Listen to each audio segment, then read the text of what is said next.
yurira umuvumu ngo amurebe kuko yari agiye kuhanyura.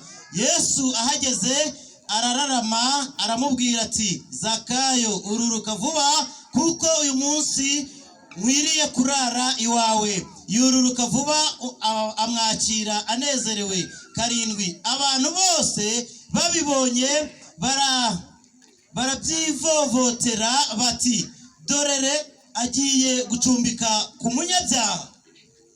Komeza soza. 8 Maze Zakayo arahaguruka abwira umwami Yesu ati, dore databuja, umugabane wa 2 w'ibintu byanjye ndabiwuha abakene, kandi umuntu wese nambuye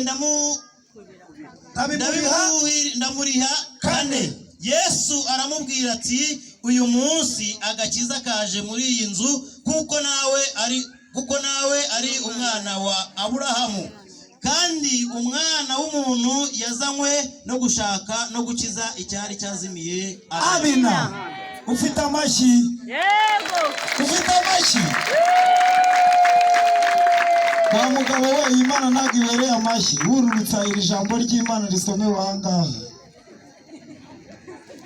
Iyi Mana irashoboye cyangwa ntabwo ishoboye? Irashoboye. Haleluya. Oya wimurebe wowe si uroroshye. Aha. Mwabaye muti Imana yiramburira ibiganza. Imana yiramburira ibiganza. Jambo ry'Imana ubutumwa bwiza ko bwanditswe na Luka 19 haratubwiye ngo Yesu agera i Yeriko arahanyura. Hari umukoresha w'ikoro mukuru witwaga Zakayo. Uwo ngo ashaka kureba Yesu ngo amenye uko asa, ariko ntiyabibasha kuko yari mugufi. Abantu nabo bagize gute? Ari benshi cyane. Haleluya. Arihuta cyane yurira igiti cy'umuvumu aravuga ati, nubwo ibintu byose bifite, amafaranga nk'abanyafite, agaciro nk'abanyafite, ariko Yesu ntago muzi. Haleluya. Aragenda yicara mu giti cy'umuvumu. Ahageze arangije kukicaramo, Yesu araza arahanyura. Amaze kuhanyura yitegereza mu giti cy'umuvumu, aramubwira ati, Zakayo we ururuka kuko uyu munsi nkwiriye kugira gute? Kurari wawe. Abantu babyumvisha baravuga ngo Yesu sigaho uwo ni umunyabyaha, we yambuye abantu, we ni umunyabibazo, we ni umukene, sigaho ni umunyabibazo. Yesu arababwira ati, nubwo ari umukene aramaze, nubwo yambuye abantu aramaze, nubwo ari mugufi ariko ndarari we. Yego. Baravuga bati, se urarara gute ku munyabyaha kandi abakiranutsi bahari? Yesu arababwira ati, inyoroshyo imworohe. Mwana w'umuntu ntabwo yazanywe n'abakiranutsi, ahubwo yazanywe n'abanyabyaha. Uyu Zakayo ni utahiwe kandi ari umunyabyaha yarambuye abantu. Mva Yesu nawe wirara kuri uriya munyabyaha, mwihorere uriya mureke. Yesu aravuga ati, kwa Zakayo niho ruzingiye. Mwiriwe. Ego kwa ko siko murakaye mwabaye muti. Aravuga ati, uyu Zakayo namuhize kera mushaka kera, ariko ndamubanye. Ati, ururuka rata nitaye ku magambo bari kuvuga kuri umwambuzi, kuri umunyabyaha. Ati, nubwo uri umwambuzi uramaze, nubwo wakubise abantu uramaze, nubwo uri mugufi uramaze. Babivuga Yesu ati, ndabizi abantu mugira menshi. Haleluya. Yesu arabizi ko abantu banokiye kubagira menshi.